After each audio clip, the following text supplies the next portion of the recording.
ଅନ୍ୟମାନେ ଯେତେବେଳେ କଷ୍ଟ ଦିଅନ୍ତି ବହୁତ ଦୁଃଖ ବି ଲାଗେ,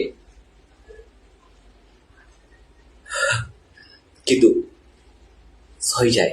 କାହିଁକି ଜାଣିଛ, ଯେଉଁମାନେ କଷ୍ଟ ଦିଅନ୍ତି ସେମାନେ ଭାବନ୍ତି ଆମେ ଅନ୍ୟମାନଙ୍କୁ ଦୁଃଖ ଦେଇକି ଫାଇଦା ଉଠାଉଛୁ ଆଉ ଖୁସି ଅନୁଭବ କରୁଛୁ। ସେମାନେ ଭୁଲି ଯାଉଛନ୍ତି ଯେ ବର୍ଷା ପରେ ଖରାଦିନ ଆସେ, ଖରାଦିନ ପରେ ଶୀତ ଦିନ ଆସେ, ପୁଣି ବର୍ଷା ଦିନ ଆସେ। ଆଜି ତମ ପାଳି ପଡ଼ିଛି, କାଲି ହୁଏତ ମୋ ପାଳି ପଡ଼ିପାରେ। ସେଇଟା ଭାବିକି ମୁଁ ଦୁଃଖ ସହିଯାଏ। କିନ୍ତୁ ହଁ, ଏଇଟା ସତ କଥା, ମୋ ପାଳି ଦିନେ ପଡ଼ିବ। କିନ୍ତୁ ଏତିକି ମନେ ରଖ, ଯେଉଁମାନେ ମୋ ସାଙ୍ଗରେ ବେଇମାନି କରୁଛ ସେମାନଙ୍କ ଭଳି ମୁଁ ହେବିନି। ତମେ ମୋ ସାଙ୍ଗେ ବେଇମାନି କଲେ ବି ମୁଁ କିନ୍ତୁ ବେଇମାନି ହେବିନି। ମୁଁ ସେଇ ଭଲ ପାଇବା ଦେବି ତମ ମାନଙ୍କୁ, ଯେଉଁ ଭଲ ପାଇବା ଦେଉଥିଲି ତମ ମିଶନ ସହିତ।